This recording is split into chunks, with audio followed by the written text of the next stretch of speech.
বাংলাদেশে গত কয়েক দশকের রাজনৈতিক সংস্কৃতি বলছে নির্বাচনের তফসিল ঘোষণা মানেই উন্নয়ন প্রকল্পের ফাইলবন্দি হওয়া।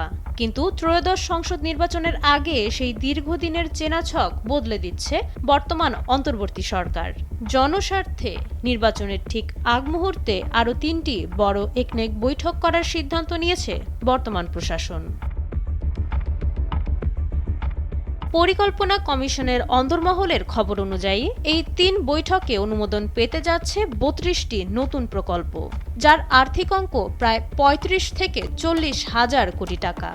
সবচেয়ে বেশি গুরুত্ব দেওয়া হচ্ছে মানুষের জীবনমানের সঙ্গে সরাসরি যুক্ত খাতগুলোতে, বিশেষ করে বিদ্যুৎ, জ্বালানি, কৃষি, শিক্ষা এবং জনস্বাস্থ্য।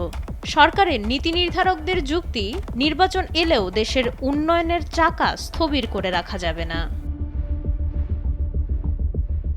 তবে এই পদক্ষেপ নিয়ে যেন নতুন রাজনৈতিক বিতর্ক না ওঠে সে বিষয়েও সতর্ক অবস্থান নিয়েছে সরকার। পরিকল্পনা উপদেষ্টা ওয়াহিদুদ্দিন মাহমুদ স্পষ্ট করেছেন, তারা কেবল রুটিন কাজ চালানোর মতো কোনো নির্বাচনী সরকার নয়। তাই জনস্বার্থে নতুন প্রকল্প নেওয়া বা বিতর্কিত প্রকল্প বাতিলের ক্ষমতা তারা রাখেন। তবে কোনো বিশেষ নির্বাচনী এলাকা বা নির্দিষ্ট কোনো প্রার্থীর ভোট ব্যাংক ভারী করতে পারে এমন কোনো প্রকল্পকে ছাড় দেওয়া হবে না বলে সাফ জানিয়ে দেওয়া হয়েছে।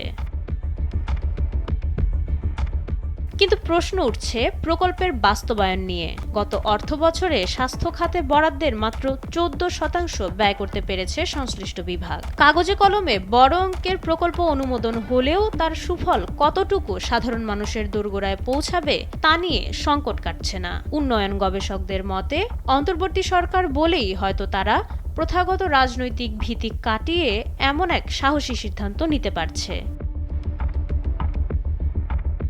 তফসিল পরবর্তী প্রথম সভাটি বসতে যাচ্ছে চলতি সপ্তাহেই। প্রধান উপদেষ্টা ডক্টর মোহাম্মদ ইউনূসের সভাপতিত্বে এই বৈঠকগুলো কি আসলেই জনকল্যাণে অবদান রাখবে, নাকি শেষ পর্যন্ত ফাইলবন্দি প্রকল্পের তালিকায় আরও কিছু নাম যুক্ত হবে তা সময়ই বলে দেবে।